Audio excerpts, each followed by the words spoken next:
اب جو میں نے کہا ہے کہ میں وہ حدیث کو پیش کروں گا، اب میں پہلے حدیث کے مقدس الفاظ پڑھتا ہوں اور اس کے بعد پھر ان کی وضاحت کروں گا۔ یہ ترمذی ابواب الایمان باب افتراق حاذی الامہ میں بھی ہے، اور اس کے علاوہ اور بھی بہت سی کتابوں میں، ابن ماجہ میں، بہت سی کتابوں میں، اور یہ وہ حدیث ہے جس پر تمام 73 فرقے پوری امت متفق ہے۔ حضور صلی اللہ علیہ وآلہ وسلم نے فرمایا لَيَأْتِيَنَّ عَلَىٰ أُمَّتِي مَا أَتَىٰ عَلَىٰ بَنِي إِسْرَائِيلَ حَذْوَ النَّعْلِ بِالنَّعْلِ حَتَّىٰ إِن كَانَ مِنْهُم مَّنْ أَتَىٰ أُمَّهُ عَلَانِيَةً لَكَانَ فِي أُمَّتِي مَن يَصْنَعُ ذَلِكَ وَإِنَّ بَنِي إِسْرَائِيلَ تَفَرَّقَتْ عَلَىٰ 72 مِلَّةً وَتَفْتَرِقُ أُمَّتِي عَلَىٰ 73 مِلَّةً كُلُّهُمْ فِي النَّارِ إِلَّا مِلَّةً وَاحِدَةً قَالُوا مَنْ هِيَ يَا رَسُولَ اللَّهِ قَالَ مَا أَنَا عَلَيْهِ وَأَصْحَابِي۔ السلام علیکم۔ اب یہ اس حدیث کے عربی الفاظ ہیں۔ اب اس کو شروع کرتے ایک ایک لفظ سے یا ایک ایک جملے سے، ایک ایک ٹکڑے سے۔ رسول کریم صلی اللہ علیہ وسلم نے فرمایا لا یأتین علی امتی، ضرور بھی ضرور، یہ عربی کے لحاظ سے تاکید کے صیغے ہوتے ہیں۔ ضرور، پھر دوسرا ضرور، ضرور ضرور بھی ضرور آئے گا، یعنی اس میں دو تاکیدیں آئی ہوئی ہیں۔ عربی اگر کوئی جانتا ہے اس کو پتا ہوگا، ایک لا آئی ہے اور ایک نون آئی ہے، نون ثقیلہ۔ تو ضرور ضرور میری جو علی امتی، میری امت کے اوپر آئے گا، کیا آئے گا، کیسے حالات آئیں گے، ما اتا علی بنی اسرائیل، جیسے حالات بنی اسرائیل پہ آئے۔ تو بنی اسرائیل کے حالات کو دیکھنا، بنی اسرائیل کے حالات کو دیکھنا اس حدیث کو سمجھنے کے لیے بہت ضروری ہے، کیونکہ رسول کریم صلی اللہ علیہ وسلم فرما رہے ہیں کہ ضرور بالضرور، پکی بات ہے، پکی بات ہے کہ ضرور میری امت پر وہ حالات آئیں گے جو بنی اسرائیل پر آئے۔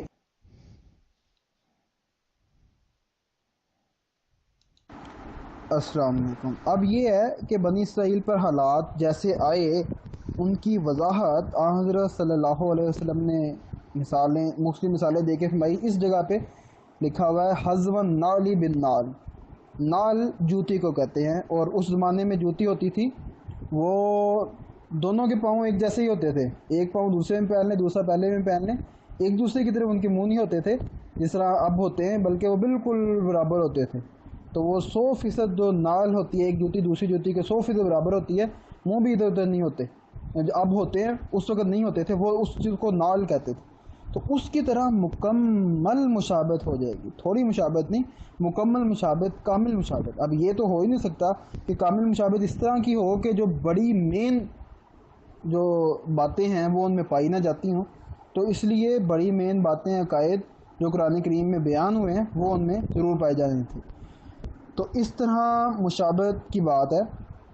اب دو باتیں میں قرآن کریم سے بتاتا ہوں کہ قرآن کریم پڑھ جائیں، بار بار یہ باتیں لکھی ہوئی ہیں کہ بنی اسرائیل جو تھے وہ انبیاء کی مخالفت کرتے تھے، انبیاء کی دشمنی کرتے تھے، انبیاء کو قتل کرنے کی کوشش کرتے تھے، اور خاص طور پہ حضرت عیسیٰ علیہ السلام کے ساتھ انہوں نے بہت برا سلوک کیا، اور حضرت عیسیٰ علیہ السلام کے اوپر بہتان باندھے، بہتان۔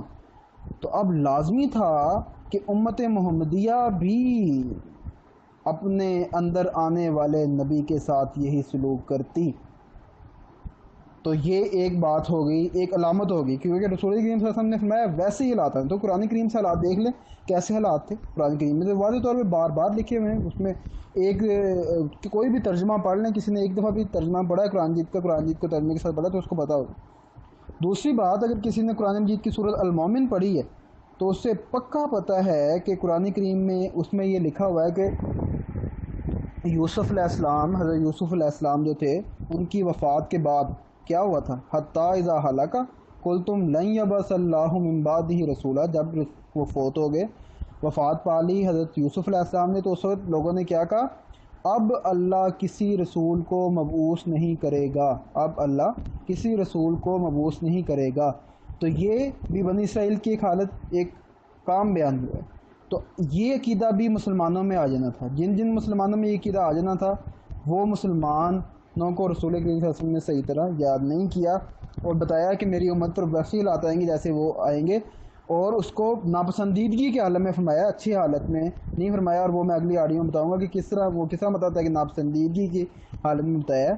وہ اگلی آڈیو سے بھی ظاہر ہو جائے گی, اور اگلے حدیث کے ٹکڑے سے جو میں اگلی آڈیو میں بتاؤں گا.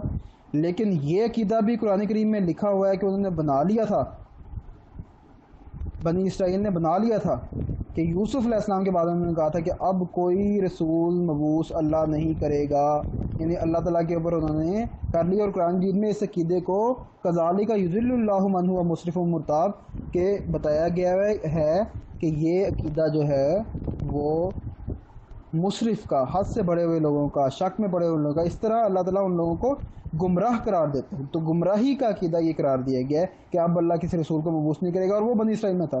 اور رسول کریم صلی اللہ علیہ وسلم ہمارے کہ بنی اسرائیل جیسی میری قوم بن جائے گی اور ایسے حالات ضرور آئیں گے, اور حسب النعل بالنعل جوتی کی طرح مشابہت ہوگی. تو یہیں سے معاملہ کافی حد تک کھل جاتا ہے. لیکن اگر کسی کے اندر سمجھنے کے لیے ایسے کان ہوں جو سمجھیں, ایسے کان ہوں جو سنیں, اور ایسی آنکھیں ہوں جو دیکھیں, اور ایسے دل ہوں جو سمجھیں. اب آگے حسب النعل بالنعل کے بعد ایک مثال دی, حتی ان کان منہم من اطاع امہ علانیۃ لکان فی امتی من یصنع ذلک, کہ یہاں تک یعنی اس حد تک ایک جیسے ہو جائیں گے. مزید وضاحت کی, اس کی مزید وضاحت کی کہ اس حد تک ایک جیسے ہو جائیں گے بنی اسرائیل وغیرہ کے ساتھ کہ اگر ان میں سے کسی نے اپنی ماں کے ساتھ بھی بدکاری کی ہوئی تو میری امت میں سے کوئی نہ کوئی ایسا ضرور کرے گا. تو کوئی نہ کوئی امت میں سے بھی ایسا ضرور کرے گا, یعنی جو بھی ان کے اعمال ہوں گے, جو ان کے اخلاق ہوں گے, جو ان کے اطوار ہوں گے, ان کو امت محمدیہ غلط طور پر کاپی کرے گی اور ان کی غلطیوں کی طرف جائے گی.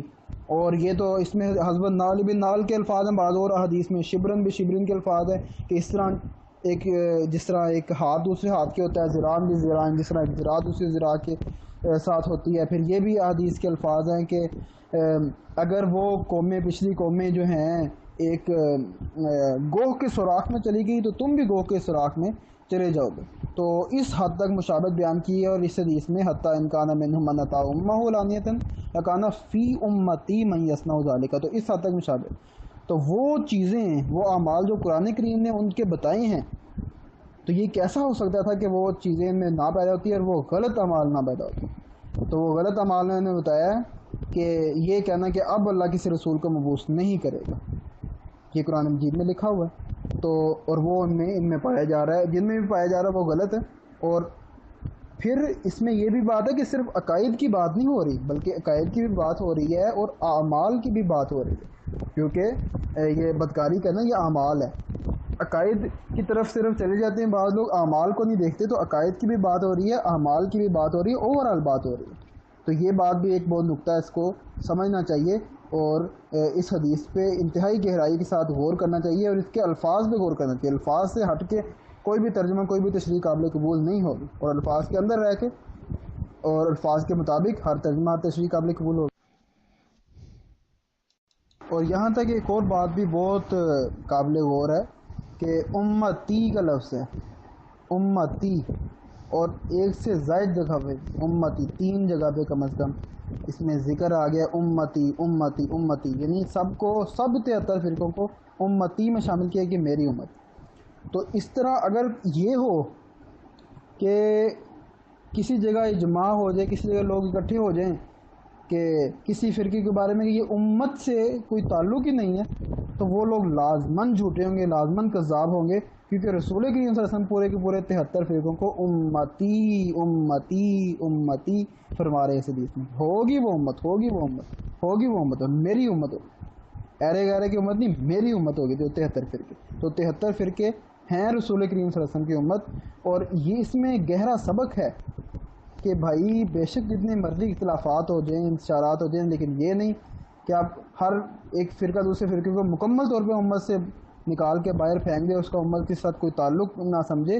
اس طرح تو لڑائی جھگڑے اختلافات بڑھے جائیں گے اور اس سے نقصان ہوگا امت کو. یہ بار بار ان الفاظ کے اندر گہری حکمتیں ہیں لیکن بات وہی ہے کہ سمجھے اور کوئی سمجھے گہرائی سے، گہری باتوں کو سمجھے، اس پہ عمل کرے.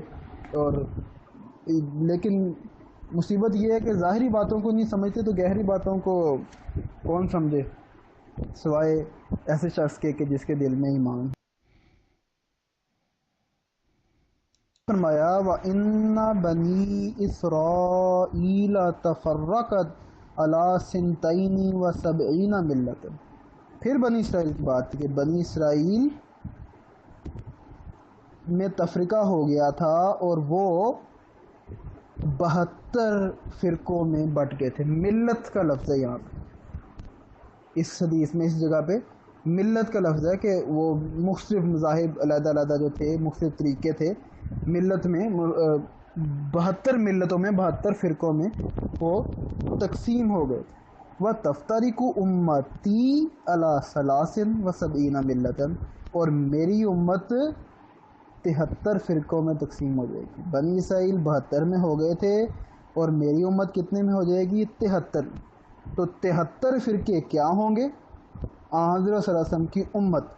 اس لیے اگر کوئی یہ کہے کہ میں کسی فرقے میں سے نہیں ہوں تو اس کا مطلب ہے کہ نعوذ باللہ وہ امت سے نہیں ہے، کیونکہ وہ تو کہہ رہا ہے میں کسی فرقے میں سے نہیں ہوں، اور رسول کریم صلی اللہ علیہ وسلم بارے کہ امت سے مراد 73 فرقے. تو ہر کوئی کسی نہ کسی فرقے سے ہے، جو مسلمان ہے وہ کسی نہ کسی فرقے سے ہے، اور وہ ظاہر نہ کرنا چاہے تو یہ اس کی بات ہے، ورنہ ہر کوئی کسی نہ کسی فرقے سے ہے. ٹھیک ہے، یہ بھی بات ہے، بعض لوگ اور طرح سے آ جاتے ہیں. تو بہرحال 73 فرقوں کی بات ہو گئی کہ 73 فرقے بن جائیں. یہ بہت عظیم الشان پیش گوئی ہے کہ جب کوئی فرقہ نہیں بنا تھا اس وقت بتا دینا کہ 73 فرقے بن جائیں گے، اور پھر 73 فرقوں کو بن جانا، اور 73 فرقے بن گئے. ان کی لسٹیں بھی آ گئی ہیں، مختلف لحاظ سے 73 فرقے بن گئے، مختلف زاویوں سے 73 فرقے بن گئے. اور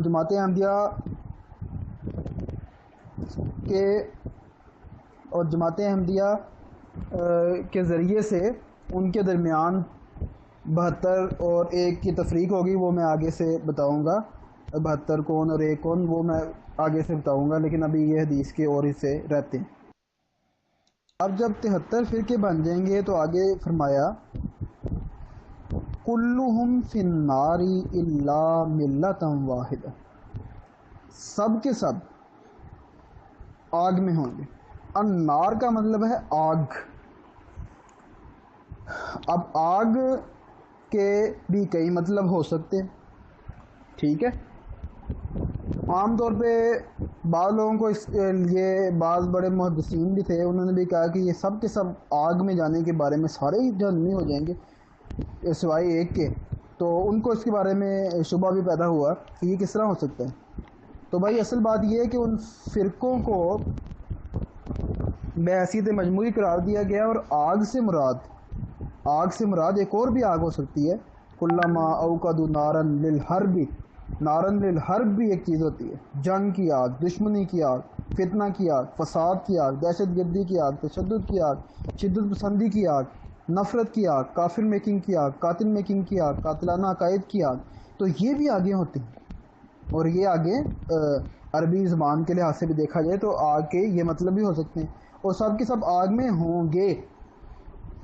لیکن الا ملۃ واحدہ، ایک ایسا اندر سے ہوگا جو آگ کے اندر موجود نہیں ہوگا، اس کے اندر آگ نہیں ہوگی اور وہ آگ کے اندر نہیں ہوگی. الا ملۃ واحدہ کلہم فی النار، سب کے سب آگ میں.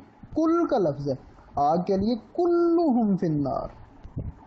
کل کے لفظ پہ بہت غور کرنے کی بات، جہاں پہ کل کی بات آ جائے، اجماع کی بات آ جائے، کل اجماع یہی ہوتا ہے، کل جمع ہو جاتے ہیں. تو کلہم فی النار، سب کے سب آگ میں ہوں گے. نفرت کی، دشمنی کی، تعصب کی، فتنے کی، فساد کی، قاتل میکنگ کی، کافر میکنگ کی، تشدد کی، سب ہر قسم کی خرابیوں کی، ہر قسم کے غلط عقائد کی، ہر قسم کے غلط عقائد کی، اعمال کی آگ میں ہوں گے سوائے. اب یہاں پہ رسول کریم صلی اللہ علیہ وسلم نے یہاں اتنا فرمایا.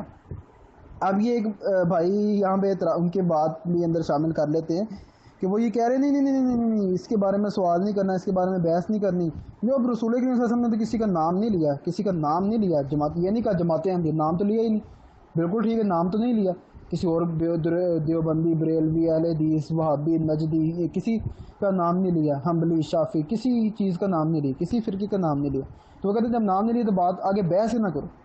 تو یہ بات ان کی سنت صحابہ کے خلاف، کیونکہ صحابہ کرام رضوان اللہ علیہم اجمعین نے خاموشی اختیار نہیں کی. اس کے بعد انہوں نے کہا.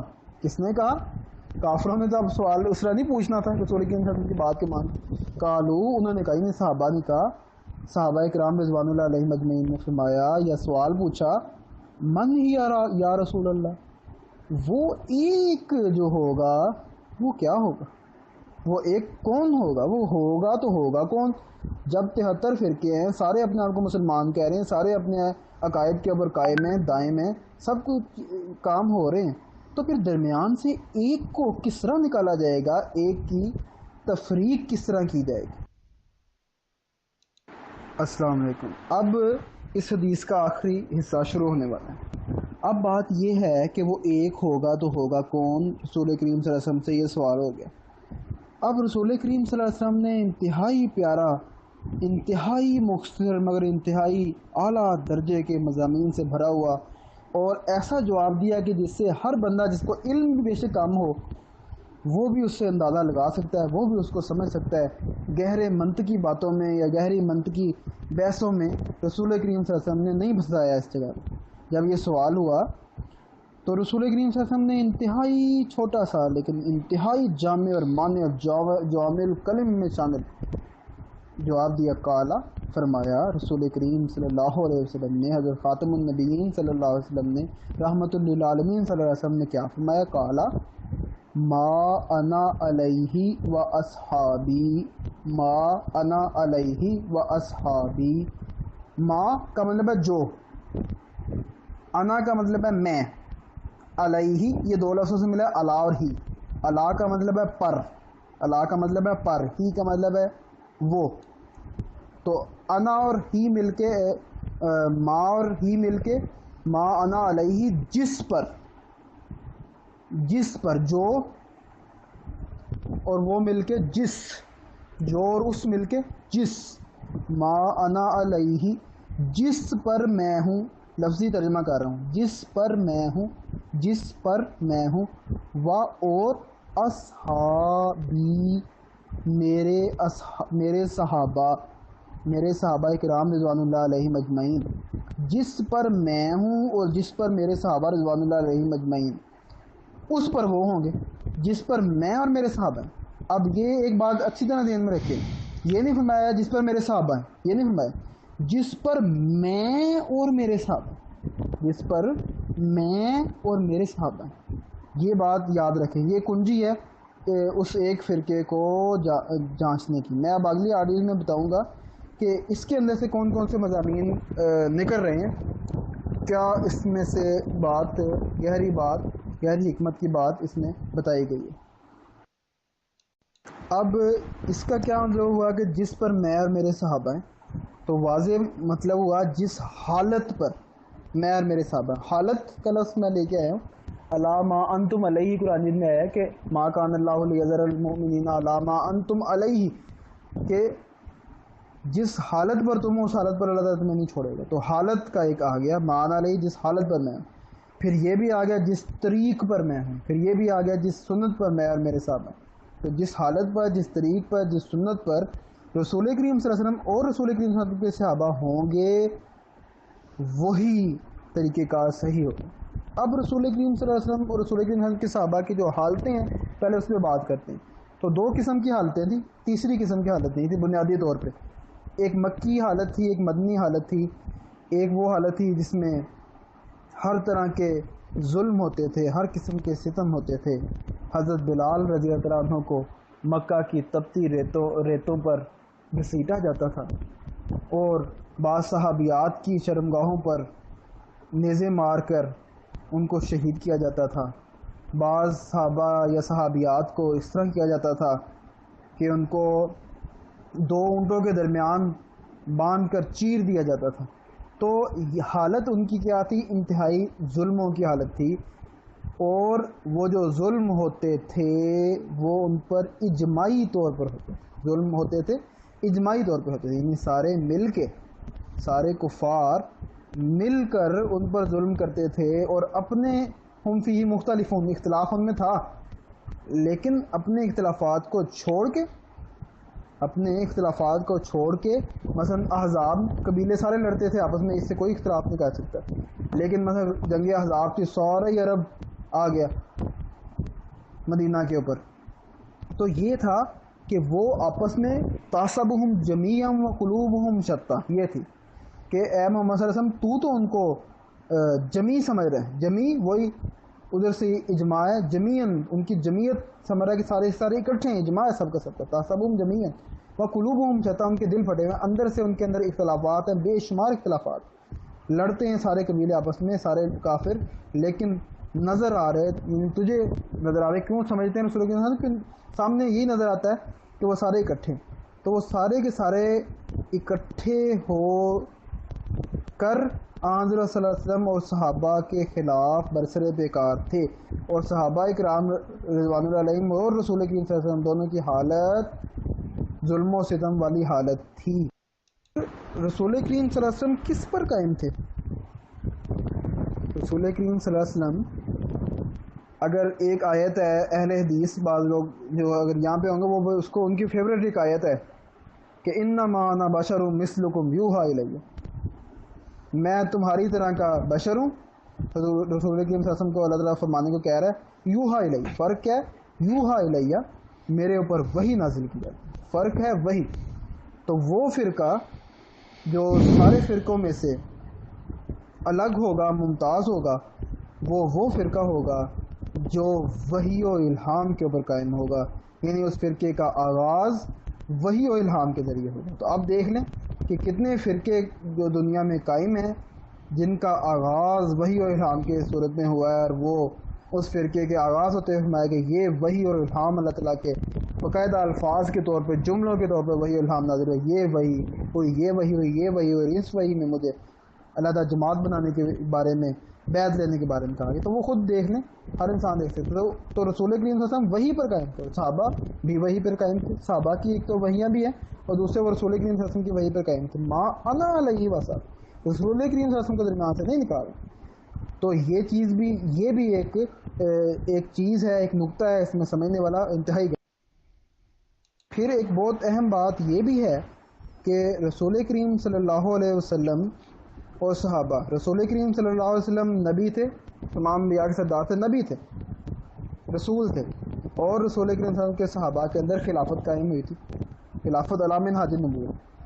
تو خلافت علی منہاج النبوہ اس میں قائم ہونی تھی، یعنی وہ فرقہ جو سب سے بہترین فرقہ ہونا تھا، اس کے اندر لازم تھا کہ خلافت علی منہاج النبوت بھی قائم ہوتی، یعنی نبی آتا، اس کی مخالفت کرتے ہوئے باقی سارے فرقے اکٹھے ہو جاتے، وہ ساری جو چیزیں میں نے بتائی تھی شروع سے، اور اس کے جو تھے صحابہ اس کے اندر اور ان کے ماننے والوں کے اندر خلافت قائم ہوتی۔ اور یہ دوسری ایک حدیث ہے، اس کے تحت بھی یہ عظیم الشان پیش گوئی ہے کہ رسول کریم صلی اللہ علیہ وسلم نے جو ادوار کی اپنی امت پہ آنے کی خبر دی، ان میں سے سب سے آخر پہ فرمایا ثم تکون خلافت علی منہاج النبوہ، یعنی پھر ایک دفعہ پھر خلافت علی منہاج النبوہ قائم ہوگی، اور ثم سکت، پھر خاموش ہو گیا، اس کے اگلے سٹیپ کا ذکر نہیں فرمایا۔